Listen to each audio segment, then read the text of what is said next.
sumergirte totalmente en esa mezcla de culturas que fue Calatayud hace años. Calatayud fueron 3 culturas, cristiana, musulmana, judía, todas con mucha paz y mucha armonía, no sé. Bueno, para terminar, ¿qué os dicen los que llegan hasta aquí?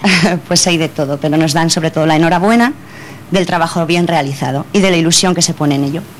O sea, que sobre todo les hace ilusión alojar en un sitio como sí. este. Bueno, pues ya lo han visto, esta recomendación es la que les hacemos desde aquí, desde Casa Algez, en Calatayud. Bueno, pues preciosa esa casa en Calatayud, volveremos hasta esta localidad para probar su cocina, además, gracias Jennifer, pero ¿qué les parece si antes merendamos esos buñuelos que nos están preparando ya en Rubielos de la Zaida? ¿Cómo vais, Martina? Buenas tardes, pues hemos dejado el momento de echar la gaseosa porque nos ha dicho Consuelo que era solo un momentillo, así que echamos esa gaseosa, no levadura como se hace en otros sitios, y ya tenemos la pasta de los buñuelos perfectamente hecha para poderlos freír. Y el aceite ya caliente. Está caliente el aceite y vais a ver cómo los vamos a freír ya, ¿vale? Vale, pues nos vamos para el fuego.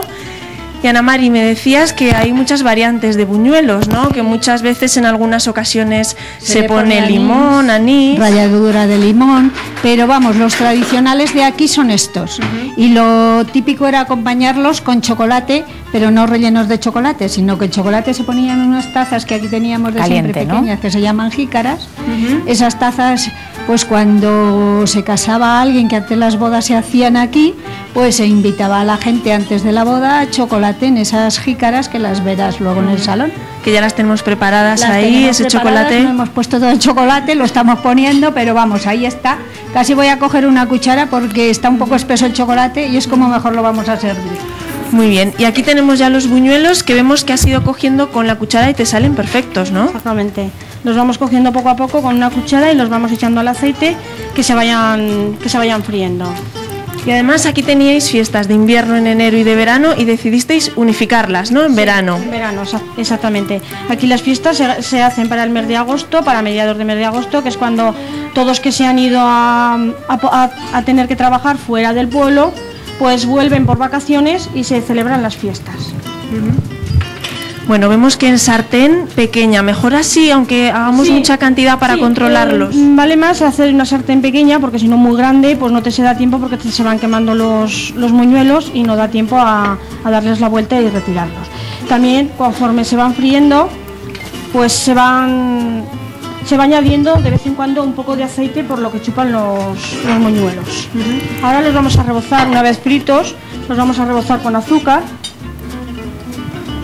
Con un poco de azúcar cuando aún están calientes, ¿no? Sí. Que vemos que te quemas un poco. Sí, cuando aún están calientes para que el azúcar se pegue a ellos, a los muñuelos. Buñuelos 100% tradicionales con la receta original y nos hablaba Ana María de esta taza tan peculiar aquí y es esta tacita, ¿no? Esta es la jícara, que es con lo que se invitaba a la gente para, antes de que se celebrase la boda, pues a los amigos se les invitaba chocolate.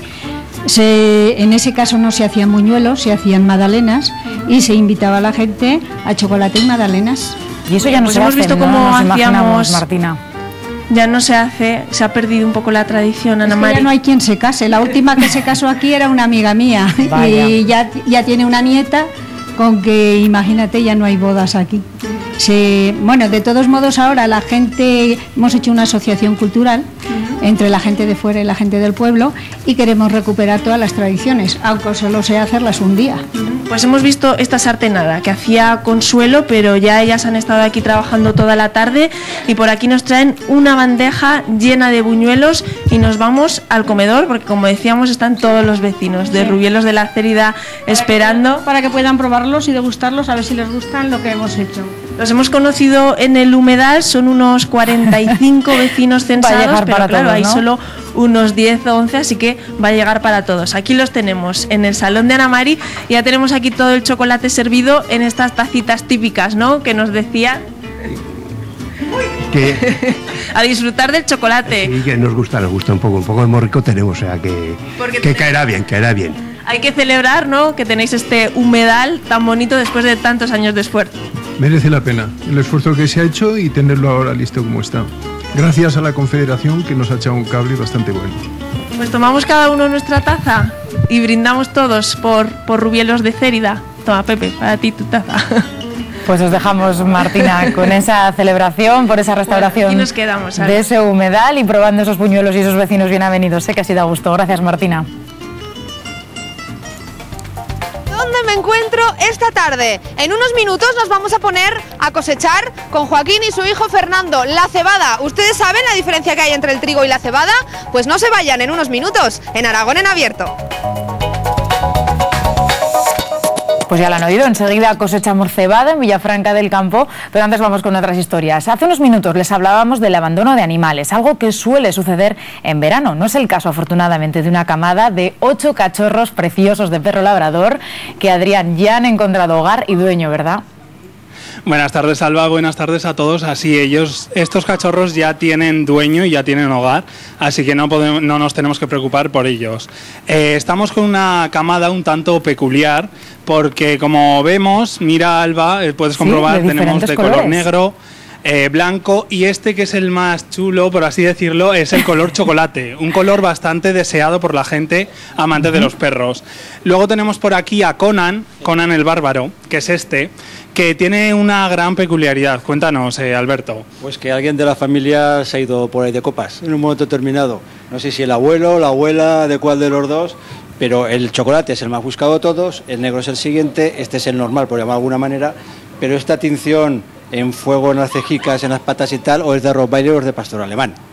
Como comentaba Alberto, él cree que se han ido los abuelos de esta camada de picos pardos, algo un tanto peculiar. Bueno, también es una camada diferente, por así decirlo, porque normal no es habitual que nazcan perros de diferentes colores. ¿No es así, Alberto? No, la verdad es que todos los genes recesivos, que son el chocolate y compañía, tienen que encontrarse en macho y hembra, o sea, en el padre y la madre, para que salga ese color. Es raro que salgan de 2 colores diferentes en una camada. Además, eso, lo que comentábamos aquí.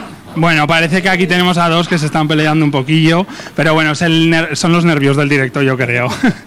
Tenemos a 3 blancos, en 3 negros, el Conan el bárbaro y el de color chocolate. Y aquí tenemos también a Mariela, que es un poco la dueña de toda esta camada. Hola, Mariela. Hola, buenas tardes. ¿Ya teníais previsto qué ibais a hacer con los perros antes de que pariera tu perra, o lo pensasteis después? Sí, no, teníamos claro que se iban a quedar en un hogar, que alguien los quisiera, y si no, pues me los quedaba yo. Eso lo tenía más claro que... Pero bueno, todos tienen un dueño y... Es una raza además muy buscada, Adrián, ¿verdad? Le gusta mucho a la gente que busca perro. Y ya. Sí, es una raza, como bien comentas, que la busca mucha gente, y sobre todo el color que más desean es el color chocolate, que es más difícil de encontrar. Pero bueno, como comentábamos antes al principio, decías que para que no abandonen a los perros. De hecho, a Mariela hay 2 de estos, yo la verdad que ya los he perdido de vista porque se han movido bastante. ¿Qué perros son que los dueños te los han dejado a tu cargo? Es el... A ver... Espera. A ver, que ahora se han cruzado todos. Hemos pillado a Mariela también un poco... Bueno, pero los conoce, ahí vemos que los identifica perfectamente. O sea, sabe identificar a todos, sabe de qué perro es de qué dueño, y como me comentaba... Sí, se han ido de vacaciones el dueño de estos 2, y bueno, yo ya me quedaré con ellos hasta el domingo, que vuelvan ellos. Ha sido muy valiente, ¿eh? O sea, atreverse a hacer una cría así en plano criador y que te salgan 9 perros ahí en el medio, que se murió uno desgraciadamente, y tenerlos todos en casa, esto es una locura, ¿eh? Además, Alberto, el número de perros que suelen parir este tipo de raza, ¿qué número, por dónde rondamos? Hombre, la verdad es que el número 7-8 es un número muy normal. El primer parto a lo mejor no. El primer parto a lo mejor es más normal que haya un poquito menos. Pero bueno, la verdad es que están todos además súper lucidos. Oye, y ahora están muy tranquilos, ¿no, Adrián? A todos ellos. Sí, están muy tranquilitos. Al principio han venido un poco nerviosos, pues supongo que del cambio del viaje, etcétera. Pero están contentos, hombre, son hermanos. La verdad que ahora están tranquilotes. Tranquilotes están. Y bueno, pues Tú no tienes perro, ¿no? Yo no tengo perro, Alberto, pero bueno, yo me gustan este tipo de perros que son así muy pequeñitos y que son muy dóciles y muy suaves. Como aquella que es la madre, ¿eh? Bueno, Alba, pues nada, nosotros nos quedamos aquí disfrutando de esta camada de 8 perros labradores y continuamos en Aragón en Abierto. Y con la buena noticia de que ya tienen hogar y dueños, esa es la buena noticia. Gracias, Adrián. Y seguimos, volvemos hasta Villafranca del Campo. Beatriz nos había prometido que nos iba a enseñar a cosechar cebada y fíjense, ahí está en el campo toda contenta. Hola, Beatriz. Pasando un poco de calor, ¿no? Buenas tardes de nuevo, sí, de la piscina al campo. Y si yo decía que había que ponerse protección para ir a la piscina, para venir al campo, igual, ¿eh? Lo del peto vaquero... Sol era por este directo, buen ¿no? sombrero, me falta. Sí, claro que sí. Y es que vamos a cosechar esta tarde, como ya te adelantaba, la cebada, que mira hasta dónde me llega prácticamente, la cebada de Joaquín, que de poco no salgo, Joaquín. Hola, buenas tardes. ¿Cuántas hectáreas de cebada tienes aquí? Bueno, pues aquí, pues no sé, habrá sobre 25 hectáreas. 25 hectáreas de cebada, sí. Que es la temporada ahora de recogerla. Sí, ahora es la época de recoger el trabajo de todo el año. ¿Hasta qué día estáis? Bueno, no hay fecha límite, es ir haciendo hasta que se termina. Y además utilizando lo que yo llamo aquí como el bicho grande, porque sí. Menuda cosechadora que tenéis. Yo creo que ya no es de las grandes, esta ya se ha quedado un poco pequeña, pero bueno, para nosotros es la que nos sirve. Vamos a decirle a Fernando, que es el hijo de Joaquín, que vaya para adelante y vamos a ver cómo lleva esa cosechadora. ¿Qué es lo que hace la cosechadora? Cuéntanos. Bueno, pues la cosechadora en primer lugar siega la mies, la engulle, la tritura, la criba, expulsa la paja por la zaguera y recoge el grano dentro de la tolva.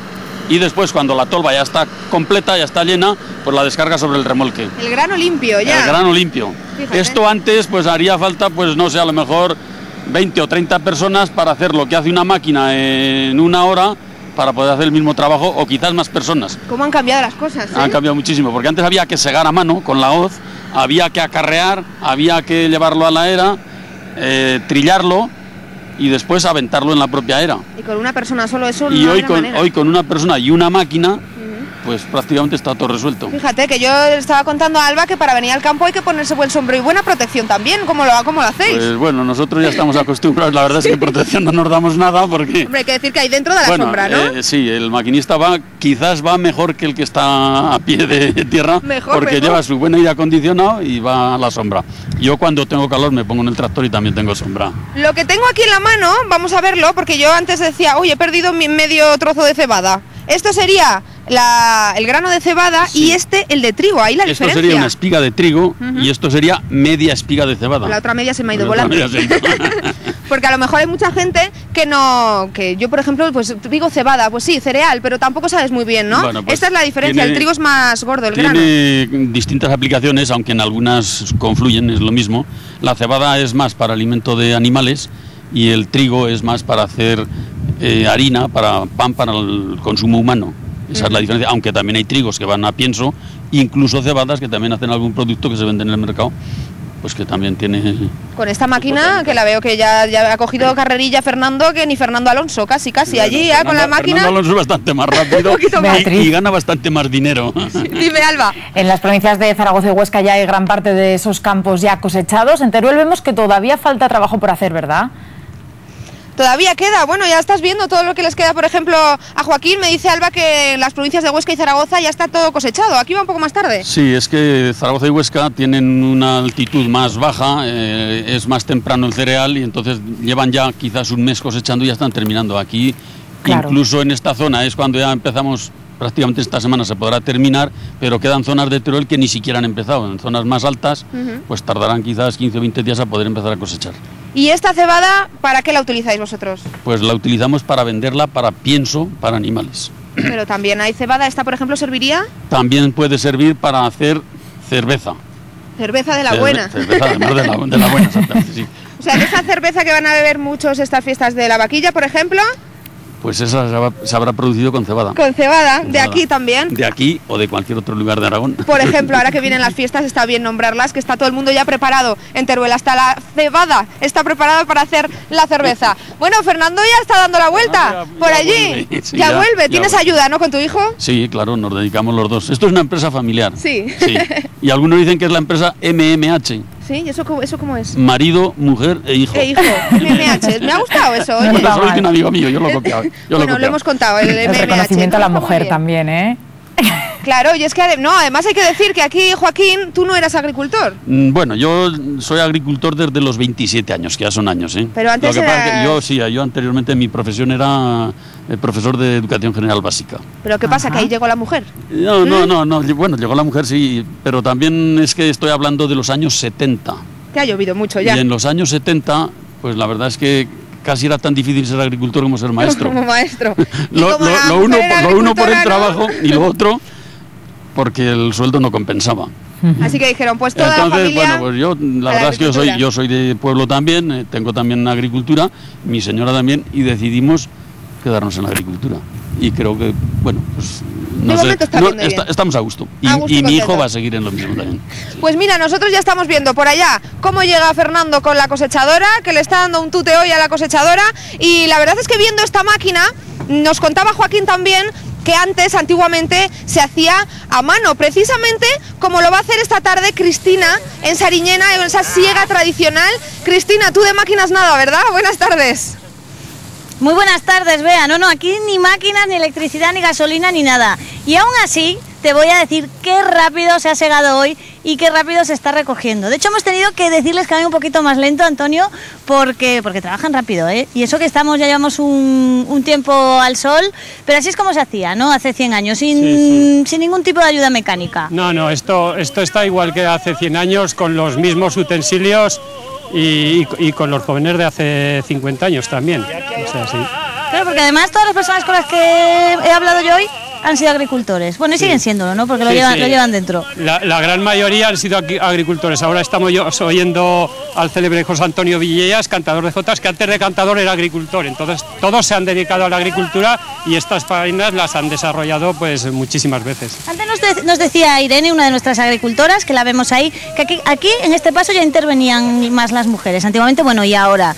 Esto se hacía en equipo, ¿no? Sí, las mujeres han intervenido muchísimo, han ayudado muchísimo en las tareas agrícolas y concretamente en lo que era la siega, la recogida, bueno, pues solían atar los hombres, pero las gavillas las daban, solían ser mujeres e incluso niños los que ayudaban. Tú llevas algo en la mano que es muy importante. ¿Esto cómo se llama, Antonio? Esto es un cencejo. Esto es la cuerda con la que se ata, que está hecha de esparto y bueno, pues solía tener 1,30, 1,40 o 1,50, ¿no? Entonces era muy fácil de atar y también pues fácil de desatar, ¿no? Muy fuerte y entonces bueno, pues claro. esto aquí en Monegros los esparteros... Resistente tenía que ser también, ¿no? No sé, yo incluso antes nos hablaba José Antonio de sus alpargatas, con algo parecido lo debía hacer, ¿no? Que él decía que lo había hecho con cuerda, con algo parecido. Sí, las alpargatas también se hacían de esparto, pero vamos, lo que más se usaba era la albarca, lo que llevo yo. Esta albarca es lo que se usaba aquí y estaba hecha pues de rueda de coche. Sí, esto como de neumático, ¿no? Esto ya resiste todo, lluvia, ¿no? Todo. Sí, esto es lo que más se usaba, la albarca.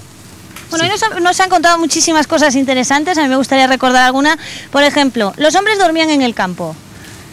Trabajaban 18 horas al día y luego nos quejamos, hoy no tenemos que trabajar más de 8. Me comentaba por ahí alguno que los hombres trabajaban 18 horas al día, me decía Irene que dormían en el campo, que las mujeres eran las encargadas de llevarles comida, pero tenían que dormir ahí porque el viaje era muy largo, ¿no, Antonio? Sí, bueno, hay que pensar que, por ejemplo, aquí en Sariñena hay montes que están a 3 horas de carro, entonces se quedaban allí, toda semana dormían y solían ser las madres, las hermanas las que les llevaban la comida. Y bueno, estamos aquí... A mí me gustaría, Antonio, que nos vayamos acercando. Seguimos viendo el trabajo. A estos dos hombres les veo muy parados. Yo no sé si es porque están esperando algo. ¿Ellos cuál sería su misión? Aparte de salir ahora también así en esta fotografía del siglo XIX, ¿ellos qué harían? Bueno, ellos están esperando que se aten los fajos y con las horcas van a cargar los fajos al carro, ya, para hacer ya el cargamento para marchar a casa. Fíjate qué carro más bonito. Tú llevabas algo por ahí antes que también quería yo que enseñásemos. Aquí, esto, ¿no? Un cuerno, para llevar la piedra a afilar. De afilar ahí se llevaba, ¿no? Sí. Allí se llevaba la piedra, se solía llevar un poquito de agua y entonces se llevaba las piedras. Eso es muy antiguo, tiene más de 100 años, ¿no? Entonces eran los dalladores, llevaban la piedra porque cuando estaban dallando, cada 10 o 15 minutos afilaban la dalla. Estamos diciendo el siglo XIX, pero también parte del XX, porque como decimos también hace 50 años se utilizaba... Ahora hay mucha maquinaria, pero antes se utilizaba, bueno, pues en 1900 y algo también se utilizaba esto, ¿no? Sí, bueno, hasta hace 50 años, o sea, los carruajes que son de entonces y las caballerías, bueno. Y aquí estamos, o sea, con la siega, que era una de las actividades más duras de la agricultura, más duras porque las siegas se estaban segando y trillando, bueno, pues 2 meses, en julio y agosto, con unas calores tremendas, claro. Y cuanto más calor hacía, sí, o sea, es muy duro esta actividad. De hecho, voy a pedirle a Alba que venga, a ti no, Alba Jimeno, a nuestra pequeña Alba, que la tenemos aquí, que la hemos pillado bebiendo. Alba, porque Alba tiene algo muy importante. Claro, antes la veíamos con el botijo, que lo tenemos aquí. Esto era muy importante, nos decía, bueno, el agua en el campo era importante. No había neveras, claro, y esto se dejaba a la sombra, ¿no, Antonio? Sí, sí, bueno, los botijos se llenaban de agua y estaban toda la noche, lo que se decía el sereno, entonces el agua se conservaba muy fresca, y esto eran botijos y cántaros lo que se usaba. Y aquí estaba Alba bebiendo. Enséñanos, que a ti se te da muy bien, a ver cómo se bebe. Ahí, claro, es que hay que refrescarse de este sol. Está rica, el agua, está fresquita. Sí. Me comentaba antes Jesús, al que tenemos por allí lejos atando, que cómo han cambiado las cosas, ¿no? Vosotros sí que lo sabéis, porque habéis estado mucho tiempo en el campo, han cambiado mucho. Sí, sí. Por eso yo le voy a pedir a nuestros espectadores que aprovechen para ver esto, que aprovechen para ver esta imagen, porque ya no se ve. No, esto ya es muy difícil de verlo porque, o sea, la agricultura ha cambiado mucho y bueno, y lo que cuesta también mantener estas tradiciones, ¿no? Porque hay que pensar que los utensilios tienen algunos 100 años, carruajes, y es muy, muy difícil y muy costoso mantener estas tradiciones. Me voy a acercar un momento. José, que le hemos pillado ahí trabajando. José, usted el que me comentaba antes, que antes se trabajaban 18 horas, se dormía en el campo, lo que habrá trabajado usted, ¿verdad? Muchas veces. Me ha tocado de dormir en el monte, en el campo y en la garba. Y con el tractor también, ya hacíamos con tractor y ya me toca dormir en el tractor. O sea que a mí me tocó mucho de esta faena. Además los fajos les valían cuando hacían sombra para estar fresquito y por la noche para estar al calor, ¿no? Para dormir en la sombra de los fajos. O sea que aunque ahora ya usted esté jubilado, usted sigue yendo al campo de vez en cuando, ¿verdad, José? Toda la vida, todos los días van, ¿no? Igual que cuando tenía 18 años, me tocó. Y escuchamos, Cristina, que siguen esas jotas acompañándoles. La ayudó y o sea que me gusta. Bueno, les gusta a todos, porque todos me dicen que están jubilados, pero que siguen yendo al campo a trabajar, y yo creo que también por vocación. Y aquí tenemos a José Antonio, que antes decíamos que íbamos a escuchar cantar, él fue agricultor, ahora es jotero. Y aquí nos vamos a despedir escuchando esta jota en el campo y, como decimos, una imagen que pocas veces se puede ver. Más que la ribera el Ebro, por mi pueblo va el canal. Pues una imagen preciosa y un ambiente perfecto que han sabido recuperar este grupo de Sariñena, al que les damos las gracias por enseñarnos todo ese trabajo. Gracias, Cristina, a ti también. Seguimos con otros asuntos. En el polígono industrial La Venta del Barro, en la Puebla de Híjar, no tienen alumbrado desde hace casi un año por impago. El problema es que nadie sabe quién se tiene que hacer cargo de las facturas. Escuchen. Antonio, ¿qué estamos viendo? Pues mira, estamos viendo la puerta de mi taller con la luz de dentro del pasillo encendida a las 10 de la noche de ayer, y es lo que se ve, y ya veis al fondo la penumbra que hay, y si no fuese por la luz no se ve nada. Y si a las 10 y 10 lo filmemos esto, a las 10 y media es completamente todo a oscuras. ¿Y cuánto tiempo hace que tienen este problema de alumbrado? Me parece que son 11 meses. Esta es una empresa que se ve desde mi casa por la noche, y esta empresa se dedica a importar ropa, que se llama Losan, que es una empresa de Gaspe, y entonces ella tiene su luz propia, y entonces pues claro, ellos ven, pero tienen que dejar todas las luces encendidas de los costados, porque como tienen ropa y todo dentro, pues tienen miedo que les entren a robar, claro. ¿Cuándo decidió dar la voz de alarma? Pues mira, vine una noche muy temprano a trabajar, y aquí al lado mismo de mi nave, en la otra nave de al lado de los aceites, había un coche aparcado sospechoso, yo no veía nada, no podía ni abrir, me enfoqué, no sabía si había gente o no había gente, y me marché.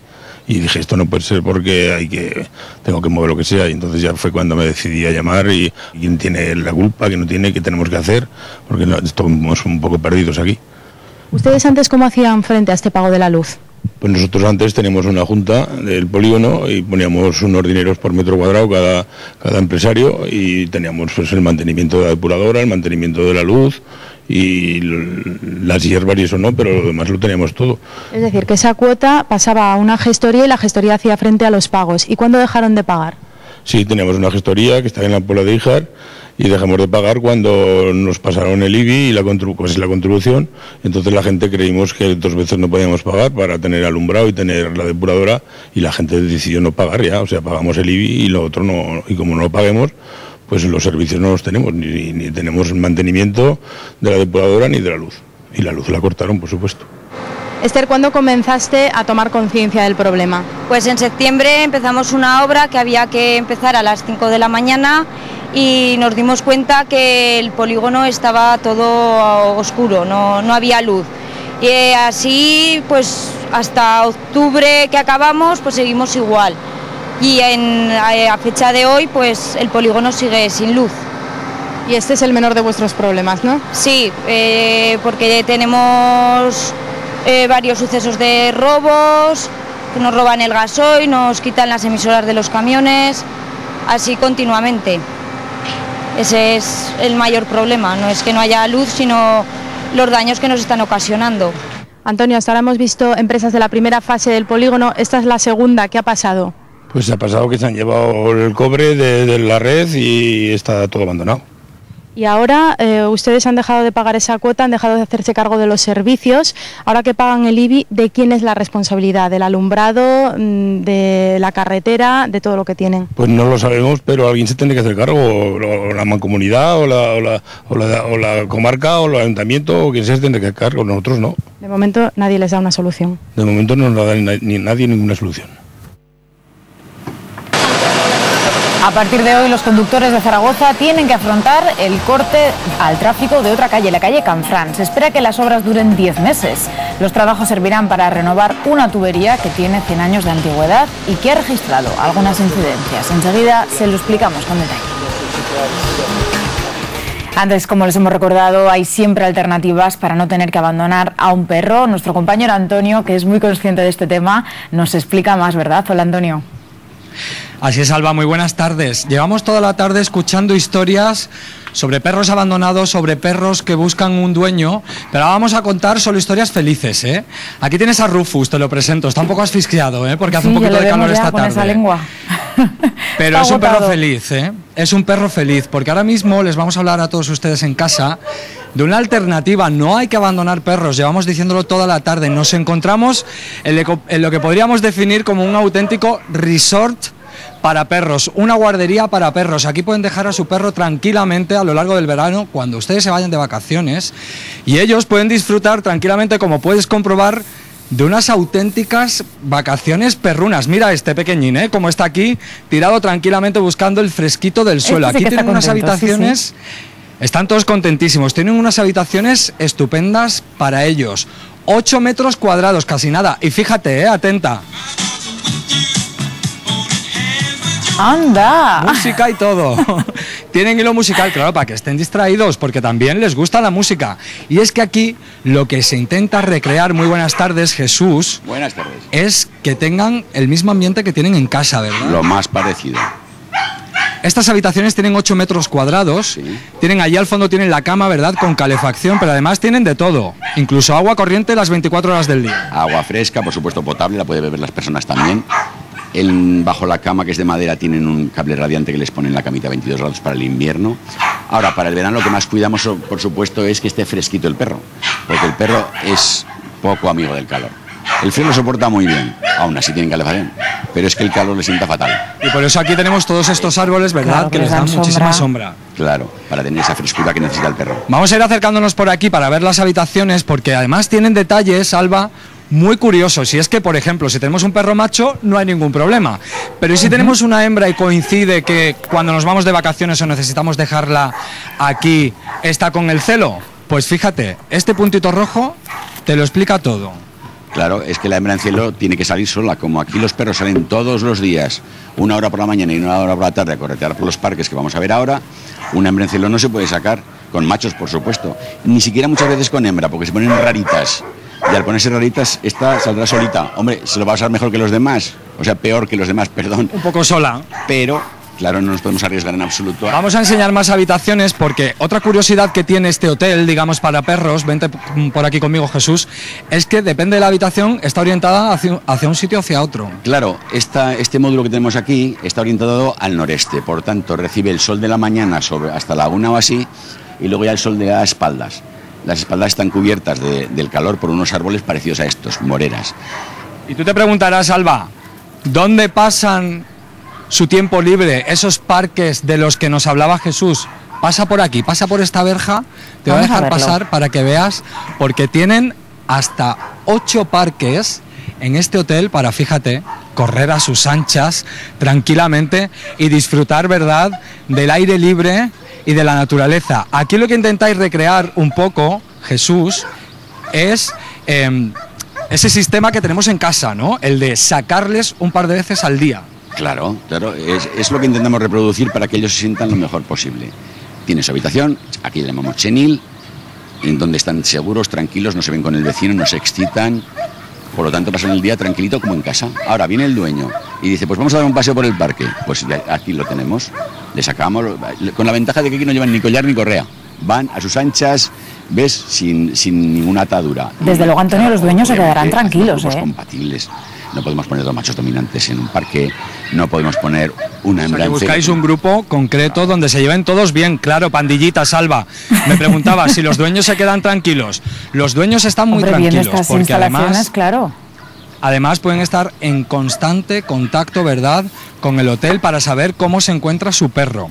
Lo que yo sí que me preguntaba, Jesús, es si en verano supongo que habrá muchísimos más perros, ¿no? Más clientes. Naturalmente la demanda es mucho mayor porque la gente se mueve más en verano. Hombre, también estamos muy bien para cuando hay buena nieve, pues por ejemplo la gente se va a la nieve y nos deja el perro, Semana Santa, Navidad, entonces son fechas de mucha ocupación. Bueno, como los hoteles, esto no deja de ser un hotel para como perros. Nosotros, claro. Nosotros nos vamos de vacaciones, pues ellos también tienen sus vacaciones y todo el mundo se preguntará en casa, ¿cuánto nos sale? Porque claro, les estamos diciendo, déjenlos aquí, bueno, pues vamos a informarles, ¿vale? Son 16 euros el día, ¿verdad? Hasta 2 días, sí, porque claro, un perro que está 2 días necesita mucha más atención, si no lo conocemos sobre todo. Y además limpieza. Cada vez que entra un perro a un chenil, a una habitación, antes hay que levantarla completamente, desinsectarla para que el que llega... Hombre, estamos seguros de que los perros aquí están sanos, pero nunca nos arriesgamos. Tener ese cuidado. Exacto. Y a partir del segundo día el precio baja. Sí, la estancia completa, quiero decir, los dos, si está hasta 2 días a 16 euros el día, que tampoco es tanto, comida, paseo, habitación individual, etcétera. Y si pasa la estancia de 2 días hasta 15 días son 14,50. Y si la estancia pasa de 15 días hasta 29 a 13,50. O sea que es un precio muy razonable, ¿verdad?, para que estos perros pasen unas buenas vacaciones. Pues señores, ya lo saben, que yo no me entere que ninguno abandona un perro, ¿eh? Pues no, desde luego que no esperemos que así sea y oye, ofertas como estas, la verdad que merece la pena pagar y saber que están bien cuidados. Gracias, Antonio. Y seguimos. A las obras del centro de Zaragoza debemos sumar las obras de la calle Canfrán, que desde hoy está cortada. Renovar tuberías de más de 100 años y ampliar las aceras son algunos de los cambios que sufrirá esta calle en los próximos 10 meses. Con esto es con lo que va a tener que lidiar su negocio en los próximos meses, Rafael. Pues claro, ya ves que estamos aquí en la calle Canfrán, con el cruce de la calle de la Plaza de Aragón, y nos tiene que cambiar todo el sistema de alcantarillado, que parece ser que es muy antiguo y está todavía sin tocar. Entonces el conjunto de las obras creo que va a tener una duración de unos 10 meses, en todo el barrio, no solamente en la calle, porque parece ser que lo quieren hacer por tramos, pero aquí nos ha tocado la China de ser los primeros. De momento lo que está usted viendo esta mañana es que han quitado el aparcabicis, lo están quitando, están acondicionando los árboles para poder obrar. Están quitando, ya ves que están quitando farolas, los árboles los cortan, los de aquel lado, este lado los respetan, pero los del otro lado los tiran, y de momento han dicho que lo primero que es conectar tuberías para cortar unas y dar paso con otras tuberías. Y después pues ya empezarán a levantar esto, porque aquí creo que va una zanja de 8 metros de profundidad. 8 metros de profundidad. 8 metros de profundidad, que es de las zanjas más profundas que ha habido en Zaragoza, según dicen. ¿Dónde ha aparcado? Aquí a la vuelta de la esquina, en la esquina del Paseo Pamplona. ¿Ha tenido suerte? Sí, bueno, yo tampoco me lo pienso mucho, si no trabajaría nada, está claro. Va a ser difícil estos días, me imagino, hacer repartos por esta zona. 10 meses van a estar así, o sea que me imagino que habrá que apañarse como podamos. Habrá que cargar... Habrá que cargar más y ya está. ¿Qué le vamos a hacer? Tiene un comercio aquí en la calle Canfrán. Sí, aquí en la calle Ponzano, enfrente de Capitanía, y ahí estamos, aguantando las obras. Para verlo bonito hay que sufrir un poquito antes. Poco, sí. Pasa que había que cooperar un poco entre todos, porque los que están en Capitanía tienen acceso para poder aparcar ellos, y eso nos entorpece un poco, que como nos han quitado carga y descarga, nos entorpece a los demás comerciantes. Vaya odisea para repartir aquí las cartas. No me hables, ya ves, pedí permiso para que te dejen pasar. Si no, si te cae un árbol, Qué pena, ¿eh? Qué pena. Bueno, habrá que esperar 10 meses a que acaben las obras. Hoy, pero quitar unos árboles con los años que llevan aquí, no sé, yo, ¿qué quieres que te diga? A mí me da mucha pena, ¿eh? Mucha pena. Pero bueno, hay veces que hay que perder para ganar, eso dicen. Otro consuelo no nos queda. Así que... Que vaya bien la mañana y el reparto. Gracias, gracias. Hasta luego.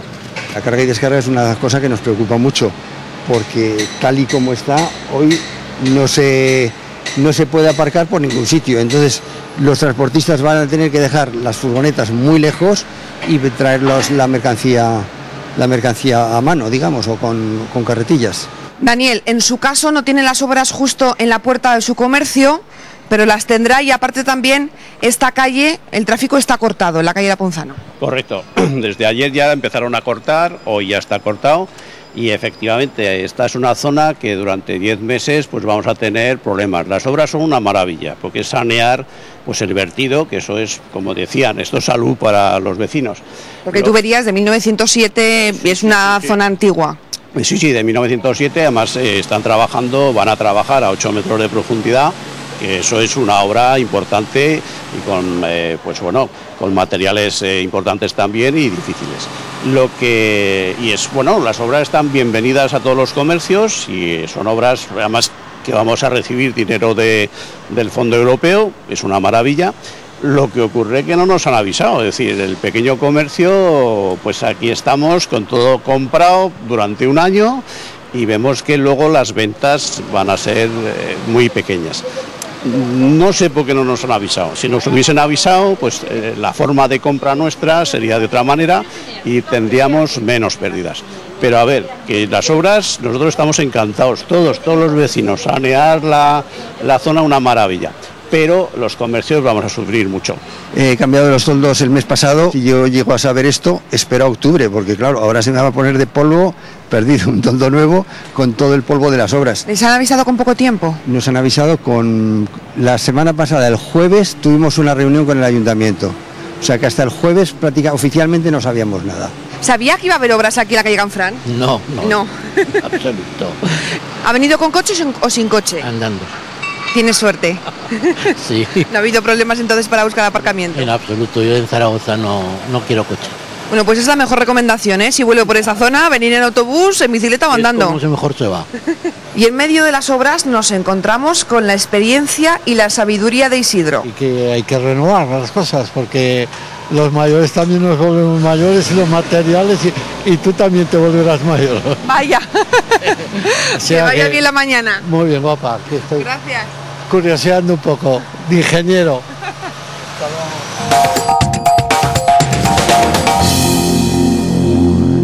Usted se lleva la compra sin bolsa. Yo sin bolsa porque no quiero meter en mi casa más bolsas de las que tengo. Entonces no quiero gastar una cosa que es inevitable. Enseguida hablamos de esa desaparición de las bolsas de plástico, pero antes regresamos hasta Calatayud, ahora sí, para cocinar. Vamos a ver qué nos ofrecéis. Hola, Jennifer, de nuevo.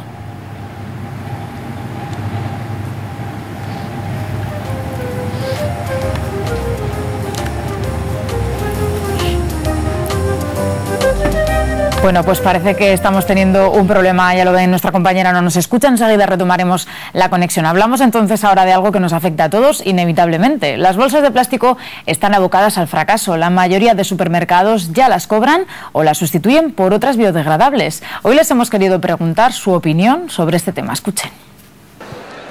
Esta imagen, la de gente cargada con bolsas de plástico, está condenada a desaparecer. El gobierno pretende quitarlas del mercado en 2018 y la primera iniciativa ha sido la de cobrarlas en los supermercados. En la calle hay opiniones para todos los gustos. Caballero, ¿le cobran por las bolsas? Claro, cosa mal hecha.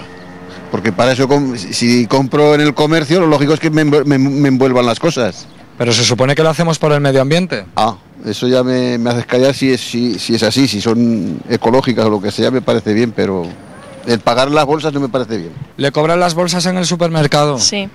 ¿Qué le parece? Bueno, hay que acostumbrarse a traerlas de casa. Lo que pasa es que me he olvidado. Los aragoneses gastamos 300 bolsas al año, ¿no son muchas? Demasiadas. Por eso mejor reciclarlas y traerlas de casa. ¿Sabe usted que la mayoría de supermercados ya cobran las bolsas? Ya lo sé, sí. ¿Y qué le parece? Pues me parece un ahorro para ellos simplemente, porque los que no hace falta bolsa seguimos comprando bolsas. Alternativas, todas las que queramos, desde la tradicional bolsa de tela hasta los que se las ingenian para llevar la compra en la mano. ¿Usted no lleva bolsa? No llevo bolsa. ¿Eso sí que es ahorrar? He ahorrado bastante, yo creo que deberían de poner de papel. ¿Pero es cómodo llevar la compra en la mano? No, es incómodo, total, pero nos tenemos que adaptar. ¿Usted se lleva la compra sin bolsa? Yo sin bolsa porque no quiero meter en mi casa más bolsas de las que tengo. Entonces no quiero gastar una cosa que es inevitable. ¿Lo entiendes? Y yo llevo siempre esta bolsica en el bolso y cuando voy a comprar la saco y ahí lo pongo todo. Desde que las quitaron llevo mi bolsa, llevo las bolsas en el coche y me lo cargo en mis bolsas. Esa bolsa la han tenido que comprar, pero les va a servir para más de una vez. Sí, te la sellan y cuando entras ya no tienes que pagarla más. ¿Cuánto les ha costado? 60 céntimos. ¿Y la reutilizarán o no? Yo la usaré porque, claro, vengo aquí a comprar y no voy a comprar todos los días una bolsa de 60. ¿Y le merece más la pena esta bolsa o las de plástico? Hombre, es más cómodo las de plástico porque a lo mejor sales al centro o eso y no llevas la bolsa y bueno. Si vienes derecho de casa sí te viene bien, pero si vienes por ahí y entras como nosotros ahora, pues hemos tenido que comprarla. Y como no podíamos olvidarnos de la solución más tradicional, el clásico carrito. Una buena solución, el carrito de la compra de toda la vida. Claro, ¿qué remedio nos queda? ¿No compra bolsas usted? No, normalmente no. Suelo llevar además en el bolso si compro poco y si no ya vengo con el carro. Y si no, bolsas de estas, ¿no? Sí, estas ya. Tengo también un par y cuando llevo el carro pues me las traigo y no compro bolsas. ¿Cuánto le ha costado este carrito? 18 euros. O sea que se amortiza bien, ¿no? Hombre, es que se usa bastante, no veo ningún problema y eso es durable, ¿no? Lo que nos gastaríamos en un par de meses en bolsas, lo invertimos en un carro. Sí, también, y es más cómodo también. ¿Cuánto tiempo lleva sin usar bolsas? Pues bastante, mucho, porque tengo bolsas más grandes y el carro. ¿Y en el carro cuántas bolsas le cabrían? Pues igual a nada 4 o 5. Llenas, grandes. ¿Y más cómodo?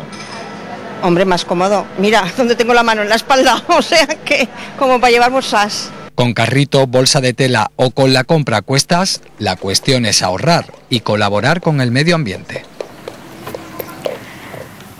Pues no sabemos si con bolsas o sin bolsas habrán comprado los ingredientes en esta cocina, Jennifer. Vamos a ver si ahora ya te oímos para preparar este plato en el Mesón de la Dolores de Calatayud. Seguimos en Calatayud y bueno, ya ven, nuestro compañero Diego les enseñaba uno de los protagonistas del plato que vamos a cocinar hoy, que además lo vamos a cocinar con Ramón. Hola, ¿qué tal, Ramón? Buenas tardes. Bien.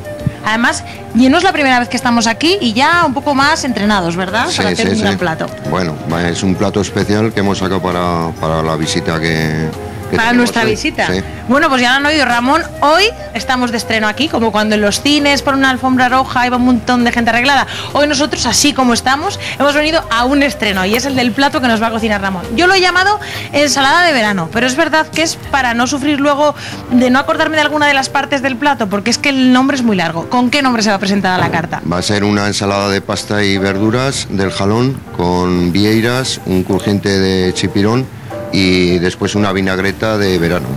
Claro, es que a mí eso me parecía un poco largo y digo, antes de decirlo mal, que lo diga Ramón, que es el experto y es un poco el que va a llevar todo esto. ¿Y cómo se os ocurrió esta ensalada? Pues ha sido un poco de juntar un poco los ingredientes, cosas que teníamos, menos los espaguetis de sepia, entonces hacer una combinación más que nada que fuera agradable en el verano, ¿no? Bueno, hemos dicho que hoy la estrenamos aquí. ¿Cuándo la podrán probar los comensales que llegan hasta aquí, hasta el Mesón de la Dolores? De 15 días que vamos acá a hacer la próxima carta ya se podrá tomar. Bueno, pues ya lo saben, tomen nota. Y en casa también, tomen nota, papel y boli, porque les vamos a decir ya los ingredientes, que además hoy tenemos la gran suerte de que Ramón nos los ha ordenado perfectamente. En primer lugar, tomate, pimiento rojo, pimiento verde y pepino, digo yo cebolla y pepino. Nos vamos al siguiente cuenco, que además le he dicho que me encantaban estos cuencos. Puerro, setas, zanahoria y judías verdes. Aquí en el tercero tenemos ya los espaguetis negros, que son de sepia, por eso se llaman así. Seguimos por aquí, en esta otra fila, las vieiras, los chipirones. Aquí ya tendríamos el vinagre de Jerez, aceite de oliva y sal. Bueno, ¿alguna cosita que tengamos que saber sobre estos, por ejemplo, sobre los espaguetis? ¿Dónde los podemos encontrar? Porque a veces es complicado. No, en cualquier supermercado normalmente hay, o tienda especializada. O sea que normalmente, Sí. ahora, antes era más complicado, Sí, pero ahora ya no, ahora hay de todo en casi todos los sitios. es mucho más sencillo, ¿verdad?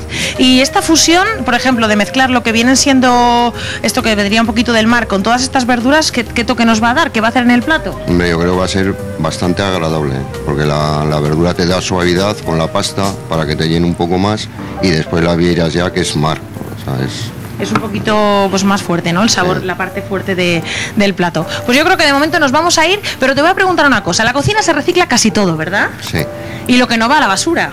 sí. Bueno, ¿y en la basura qué pasa? Que utilizamos normalmente bolsas de basura. ¿Y qué pasa? Que están nuestras bolsas de basura condenadas al fracaso, porque ya saben que son muchas las superficies donde ahora hay que pagarlas o te las dan biodegradables. Pero ¿estamos acostumbrados a pagar las bolsas o a no utilizar tantas bolsas? Bueno, pues antes ya veíamos que habían personas que usaban las bolsas, que las reciclaban, que usaban más el carro de la compra. Enseguida volveremos hasta Calatayud para ver cómo termina ese plato. Pero vamos de nuevo a la cocina. No sabemos si fue el pan en forma de corazón o el truco especial que tiene la carne, pero este flechazo fue el bocadillo ganador, ¿verdad, Yolanda? Truco no sabemos si hay o si no hay, pero según el portavoz del jurado de esta 7ª edición del concurso Bocadillos Ternasco de Aragón, su ejecución ha sido impecable, sin enmascarar en modo alguno el ingrediente fundamental, Alba, que es el ternasco de Aragón. Hay mucho truco en esta receta, Ana Belén. Mucho cariño. Mucho cariño, o sea que lo de flechazo, lo del nombre va a venir casi por ahí, ¿no? Casi, casi.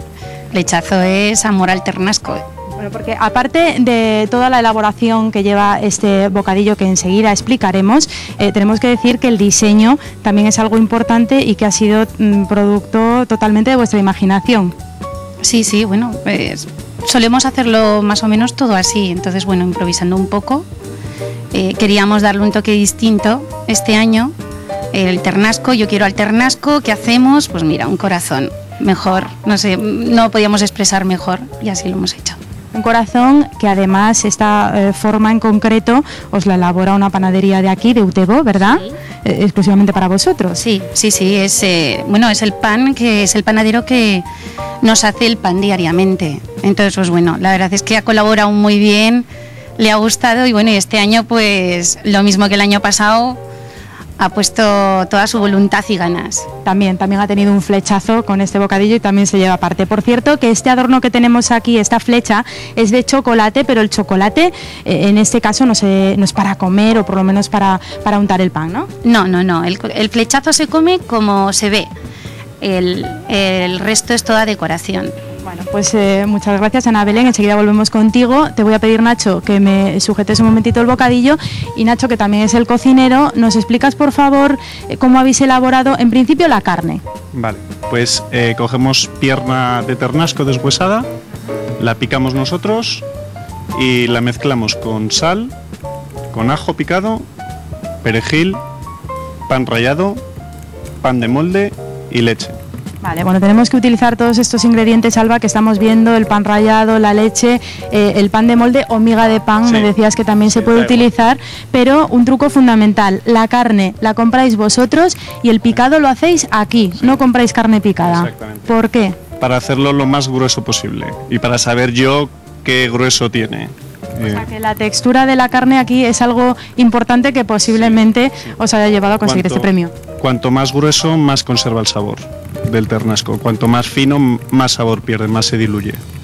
Nacho, esta sería la parte para preparar la carne, que la tenemos macerando 24 horas ahí con su leche, con su pan y con todos los ingredientes que hemos mencionado. A la hora de preparar el bocadillo, ¿qué necesitamos aparte de ese estupendo pan que os hornean en Utebo? Cogemos nuestro estupendo pan, lo abrimos y lo plancheamos por los dos lados. Una vez plancheado por los dos lados, le añadimos puerro asado, pimiento asado y queso tostado al orégano. Que además esto del queso tostado al orégano, no sé si tenéis la paciencia también de asar vosotros los puerros y los pimientos. Sí, por supuesto, o sea, eso es básico, el asarlo tradicionalmente, que es muy fácil, lleva su tiempo, pero se nota si es de conserva o lo asas tú mismo. ¿A la plancha? No, al horno. Al horno, eso es. Y el queso, un truco para la gente que nos esté viendo ahora mismo en casa y quiere intentar, aunque no sé si le va a salir este bocadillo tan elaborado, planchar el queso, ¿qué tienen que hacer? Es muy fácil, lo único es encontrar un queso que por la grasa que tenga él se quede tostadito como está este. Entonces simplemente es a la sartén con a fuego fuerte y nada, un momentito hasta que quede tostadito. Nacho, ¿cómo habéis recibido la noticia de este primer premio que lo supisteis ayer por la tarde? Pues con mucha alegría porque hemos trabajado mucho y la verdad nos alegra por nosotros y por la clientela que desde el primer día la verdad es que le ha encantado el bocadillo. Y Ana Belén, en esto de recibir premios yo no sé si uno va adquiriendo experiencia, pero ¿cuántos habéis recibido vosotros? Unos cuantos. En poco tiempo la verdad es que ni nosotros mismos nos llevamos a creer un poco la cantidad de premios, pero bueno, es lo que hemos vuelto a hablar, es la recompensa al trabajo y seguir adelante. Varios de tapas y por lo menos que yo recuerde 3 de bocadillos. Una cosa tenemos que apuntar, esa carne picada que les ha costado tanto pensar y elaborar tiene su porqué. Nacho, ¿de dónde surge esta idea? El origen es el filete ruso que hacía mi madre y que yo siempre he querido repetir. Aunque no lo hacía con ternasco, yo lo he querido hacer con ternasco, a ver si salía algo positivo y ya lo creo que ha salido. Ya nos despedimos, pero Nacho quiere decir algo, porque si su madre fue la fuente de inspiración, pues él tiene algo que decir al respecto. Que se lo dedicamos a Rosa, mi madre, que está en el hospital y que todavía no ha podido probarlo y esperamos que esté muy pronto para probarlo. Pues si no te importa, Nacho, dame el bocadillo, por favor, porque yo lo que quiero decir es que está buenísimo y que un beso muy fuerte desde Aragón abierto para la madre de Nacho, y se lo decimos con el corazón en la mano. Pues ahí queda esa dedicatoria que seguro que le ha hecho mucha ilusión. Nos quedamos con las ganas de probarlo, a disfrutarlo. Gracias, Yolanda. Y ustedes están pasando calor esta tarde, pues enseguida les invitamos a darse ese último chapuzón en esta piscina que ven, en la de Movera. Enseguida estamos ahí.